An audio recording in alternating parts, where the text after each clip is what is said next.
In this video, we're going to cover why it's almost too late for your music, for your songwriting, and how you can get in before time runs out. Hey, my name's Austin, and this is my wife, Kelle. And on this channel, we talk about a lot of different things. Things about songwriting, things about music, things about worship leading, things about business, life, you name it. So if you're into that kind of stuff, comment below the kind of content you would like to see us cover in the future. So today, we're going to talk about, time running out. Is it too late for me? Is it too late for my music, my songwriting, all these goals that I have, Yeah, maybe you went into 2025 and you had these huge aspirations for the year. Maybe you wanted to record an album. Maybe you just wanted to get consistent with your songwriting. And already it seems you've kind of dropped the ball. This happens to a lot of people. We can't just live off of inspiration, but often as creatives, we kind of thrive off that. Yeah, creatives thrive off of the inspiration, and we sometimes fall apart on the dedication. And the discipline. Yeah, so art is fun, but sometimes it feels less fun if we put dedication into it. So what I mean by that is, Kelle alluded to this, where art is something that we love to do when the whim hits us, when the inspiration is happening, whenever that idea just seems like it pops out of nowhere. But sometimes, I've seen this myself in many other artists, sometimes whenever you are in a situation where there isn't the inspiration, that it can start to feel not fun. It can start to feel like this is a burden and not a joy, not a fun thing that I get to do, right? As artists, as songwriters, as musicians, as whatever type of art you're in, there's fun to it, but the moment you take away the perceived, joy of it, it can feel like this isn't what I want to do anymore. And at the heart of what we do as artists, as creatives, is we help other people. Yeah. We can get so self-serving, so self-serving as artists. I've seen so many people who are like, oh, cool, I like the way that you do things, but I just know that my thing is my thing, and I'm not gonna tweak what I do. I'm not gonna tweak what I do because it is a better palette for others. Which I respect that to some degree, because you want to be true and authentic to who you are. But at the same time, are you so self-serving? Are you so self-serving in your music that you can't tweak a thing here or there to make it impact more people?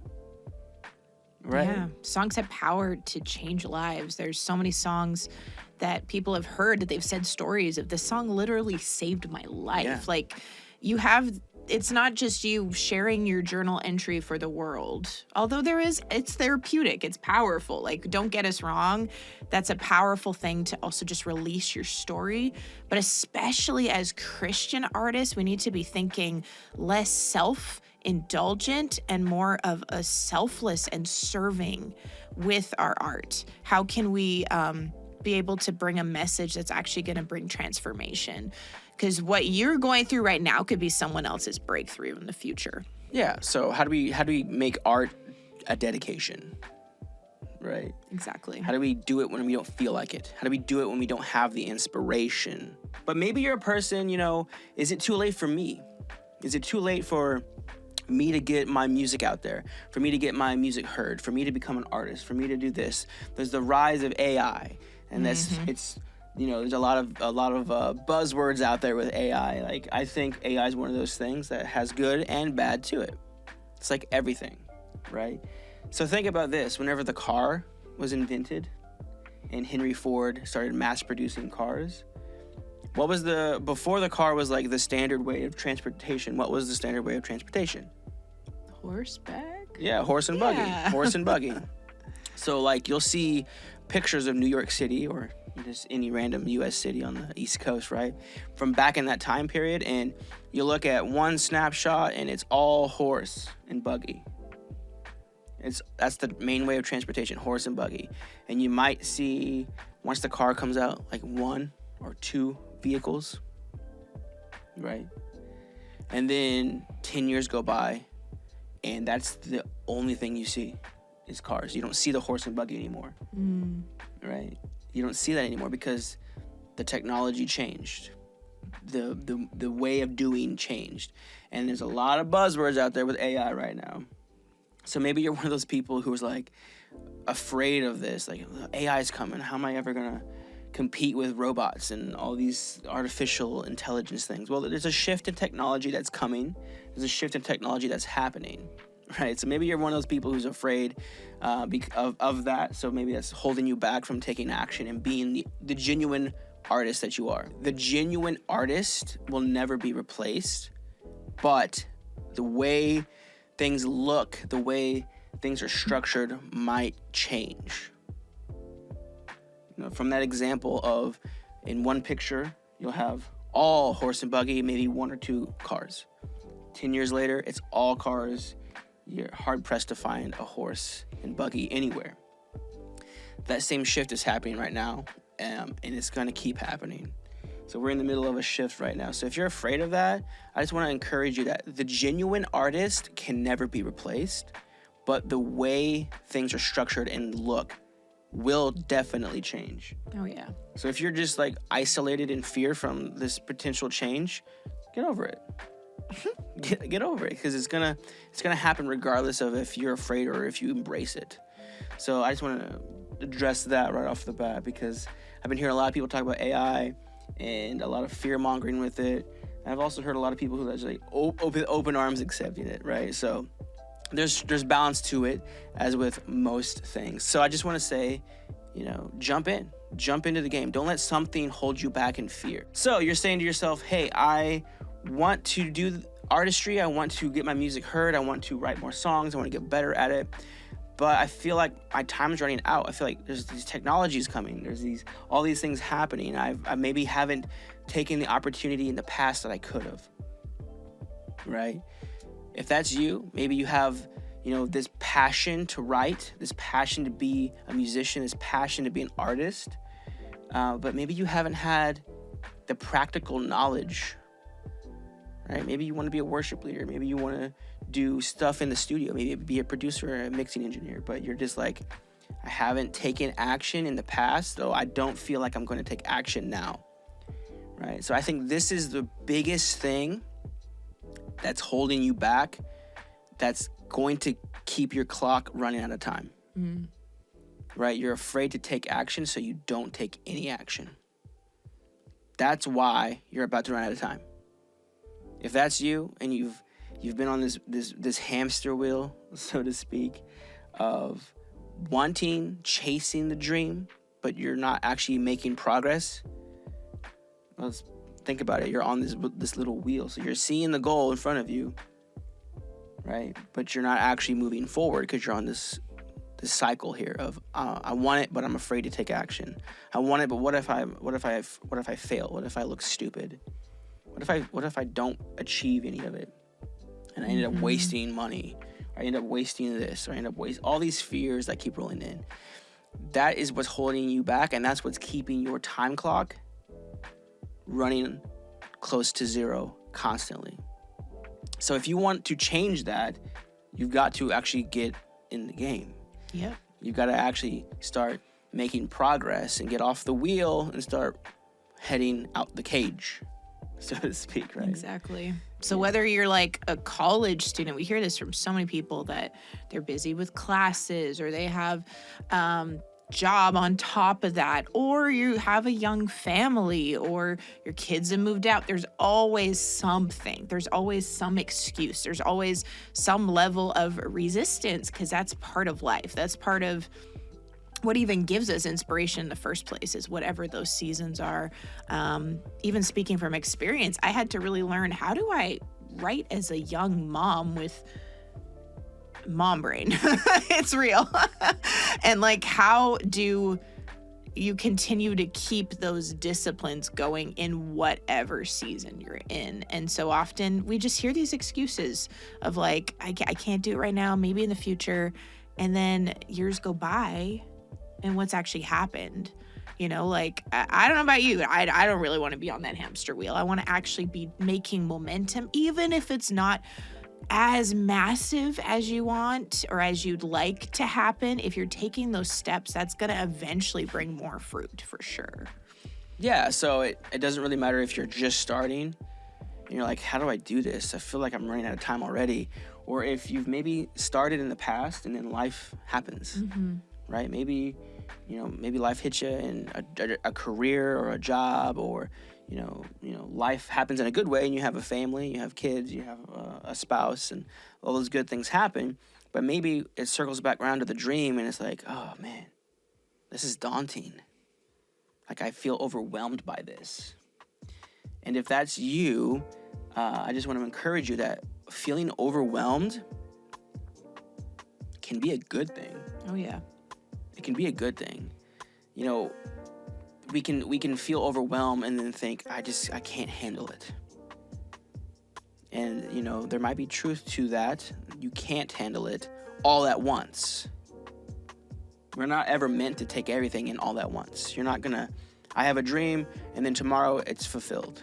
That's just not how it works. So if you're feeling overwhelmed, I think that's a good thing, because there's countless examples of people who've achieved goals, who've achieved dreams that felt overwhelmed. But they rose to the occasion and they overcame those feelings, those daunting feelings of overwhelm that can creep up and prevent us from trying.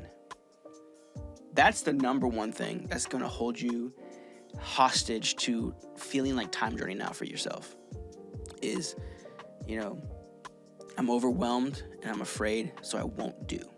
No action. Yeah, no action whatsoever. And if that's kind of where you're at, then, I want you to embrace that feeling of being overwhelmed, because good things can come from it if we just start taking the tiny actions, right? Taking the tiny actions. So if you're feeling overwhelmed right now, just know that you're in a good position.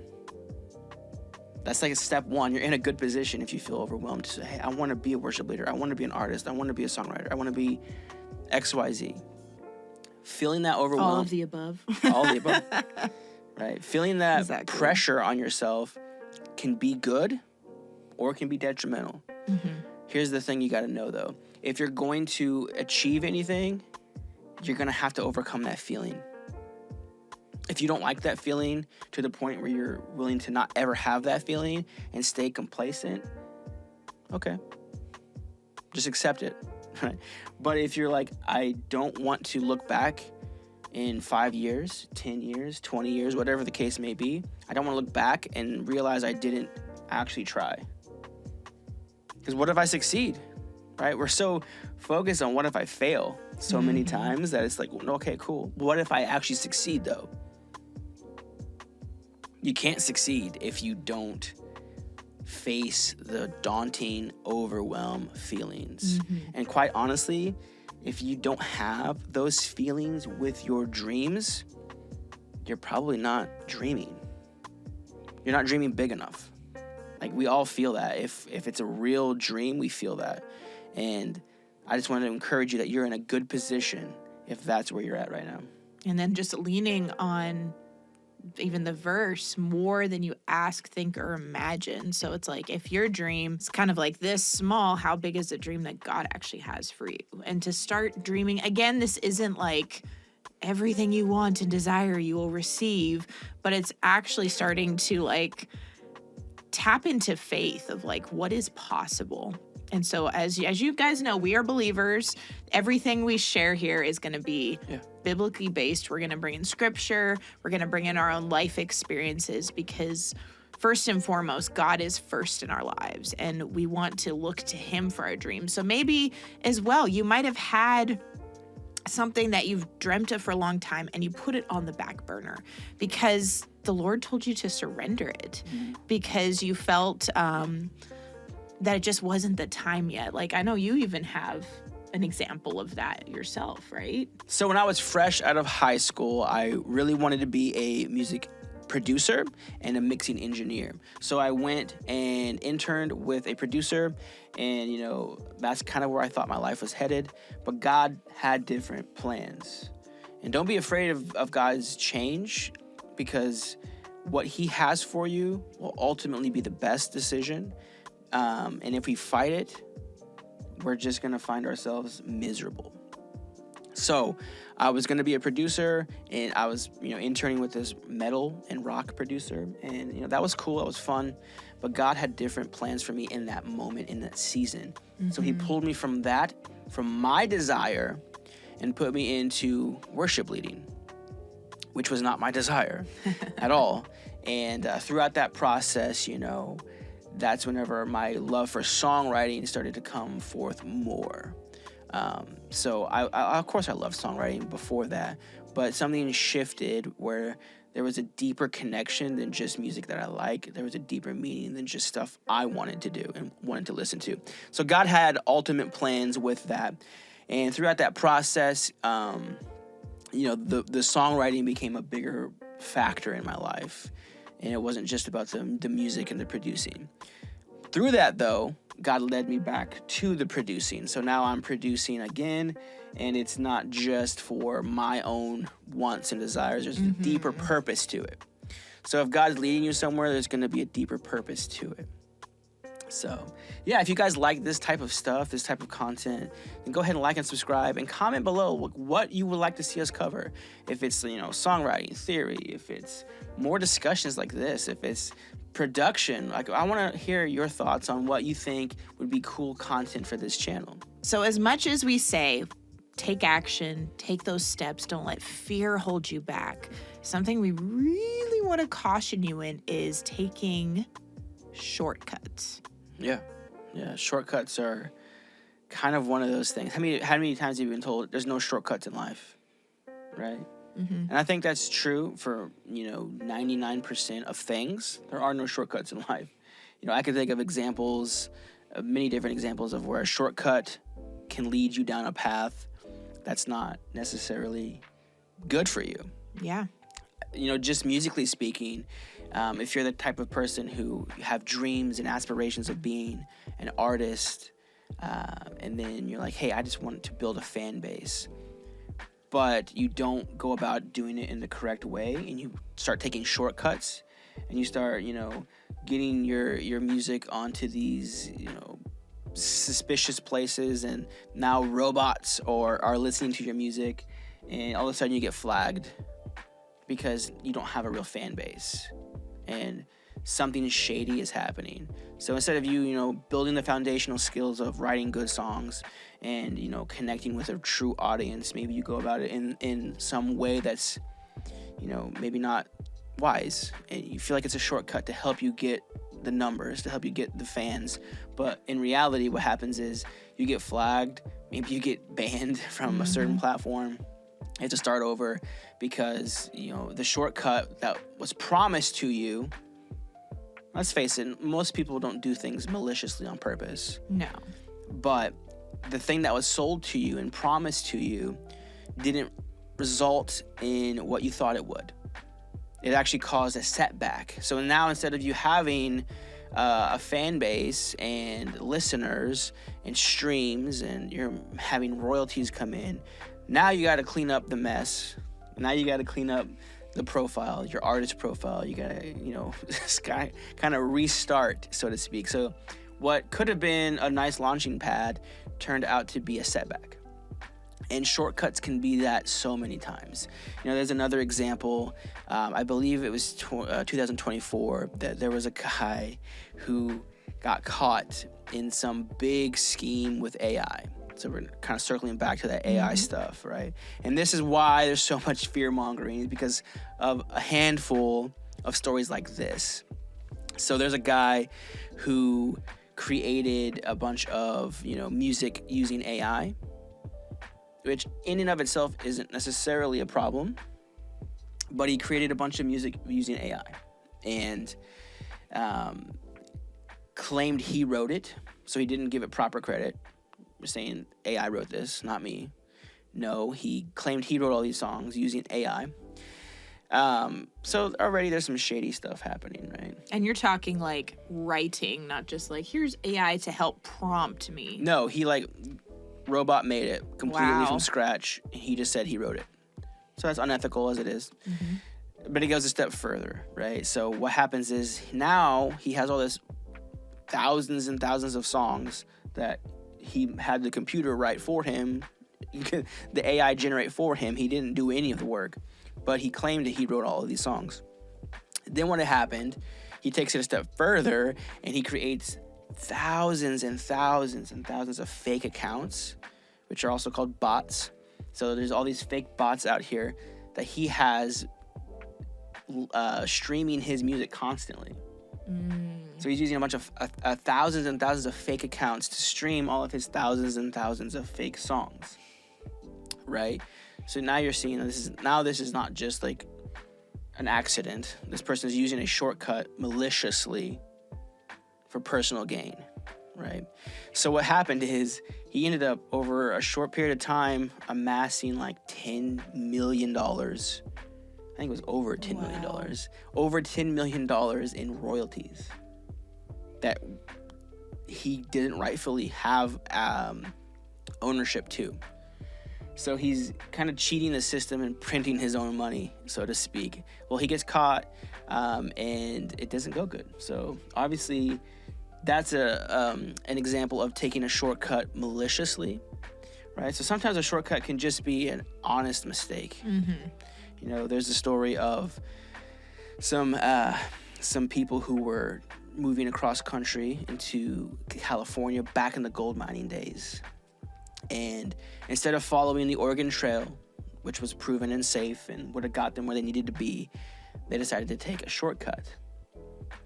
Well, in doing so, taking that shortcut off of the main path to try to save some time and get there earlier so they can set up their camp and start making money and mining gold sooner, they take the shortcut and, well, the shortcut's not mapped properly.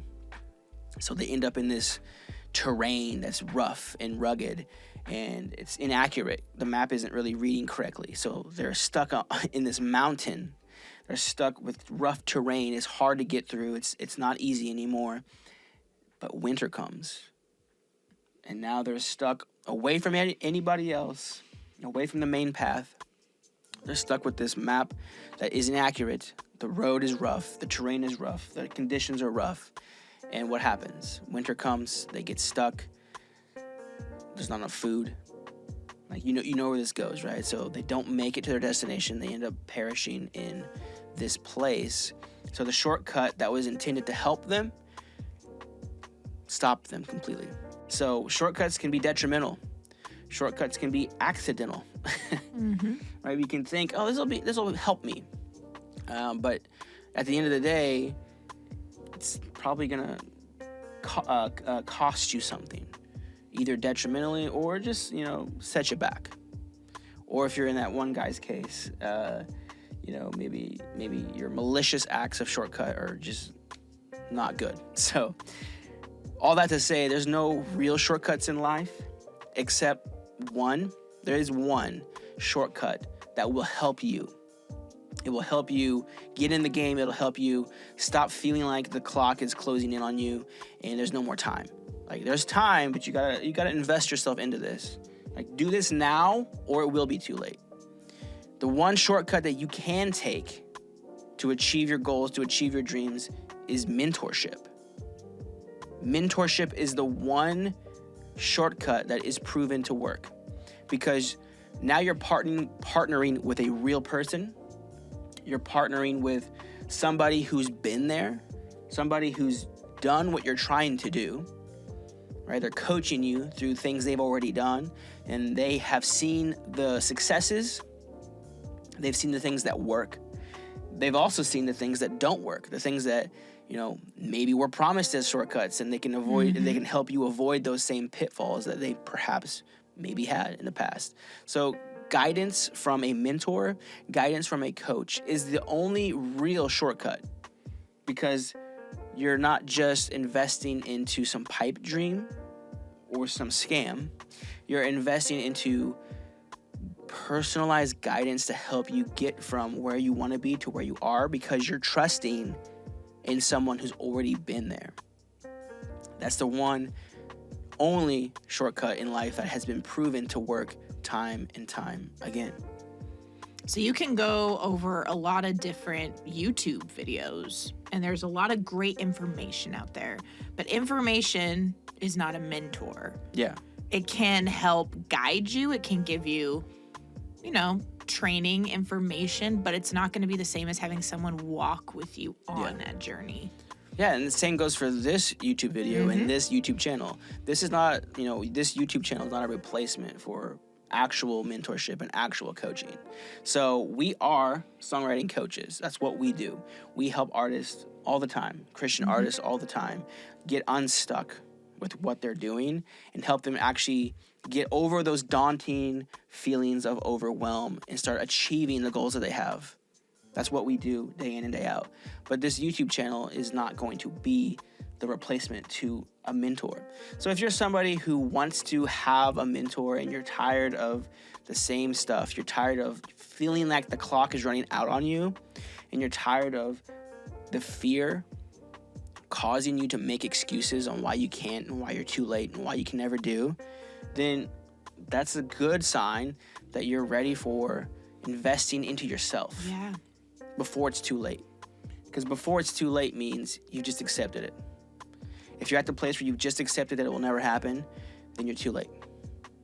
That's the bottom line. So if you're like, hey, I can do this. I feel overwhelmed. I feel stuck, but I can do this. Then that's a perfect time to jump into mentorship, into coaching, and to help you actually get where you want to be and not just wishing that you were there. Exactly. And we've seen the power in this in our own lives. We have mentors in different areas of our lives that have helped tremendously and have shown us a path forward so that we don't take those wrong shortcuts. And sometimes that impatience can get the best of us, and they're able to kind of corral you back. So we really have seen the power ourselves in having people to guide us along the path and to give us direction, specific guidance. You don't get that from a YouTube video. You'll get, again, information. You'll get things that you can start to kind of implement, but what does this look like with this specific thing I'm working on? And that is the power of a mentor, is they really do take you on that shortcut that is healthy, that's not going to be detrimental. It's not going to be also I would say even accidental. And if there's accidents along the way, they're there to help you and, again, corral you and help guide you. Just as we look at the word, we have a good shepherd. And so in so many ways, mentors actually kind of operate as pastors. They actually help us in the way forward so that we don't get taken by wolves, or we don't get, just taken off track of where we're to go, whatever that vision is, whatever that goal is. Yeah. So we really do see that power. We've really seen that over time, and just having that someone to lean on to, the power of fellowship and having others that have been there before you is just, it's a secret weapon. It's going to make you successful. So if you're like, I don't know if I can afford that, I don't know if I'm in the place. We've talked to people that, I've never released a song before, or I've never even written a song before. Yeah. That is a great time to start into mentorship, because that's going to fast track you in a healthy and actually successful way. Yeah, maybe you'll figure it out on your own. Maybe. But if you were going to, you probably would have already done it. Right? So touché. Stop making the excuse of why you can't. Invest into yourself. Invest into yourself. Get where you want to be, and stop, relying on the excuse of, this is the reason why I can't. AI is the reason why I can't. Well, the fear of this, the fear of, or not having the knowledge of this is the reason why I can't. Those are just... or that's not going to work for you. Those are just things that are holding you back from actually getting there. So invest into yourself and get out of that cycle. We're going to go ahead and drop a link in the description. Or if you want to talk with us directly to see if mentorship with us in your music and your songwriting is a good fit, then feel free to do that and book a time with us. we'd love to talk with you and see, if we are a good fit for you. And if not, cool, no worries, right? Another cool thing too is we are going to be doing a free workshop very, very, very soon. So if you're like, hey, I don't know if mentorship is right for me, but I do want to learn more on how to get out of these things and start achieving my songwriting goals and my music goals and my worship leading goals and my artistry goals. If that's where you're at, then there's a free workshop that you can go ahead and register to, completely free. And you're going to learn valuable tools that will help you get where you want to be, help you get unstuck, help you stop looking at the time that's slowly counting down to zero. You stop feeling like there's time that's just running out on you. Now is the time. Now is the time. Yesterday could have been the time, but it wasn't. And don't let tomorrow be the time. Let today be the time. Now is the time that you need to jump in and invest and stop feeling that clock drip down to zero. Now is the time. So now's the time. Anyway, we'll see you guys in the next video. See ya.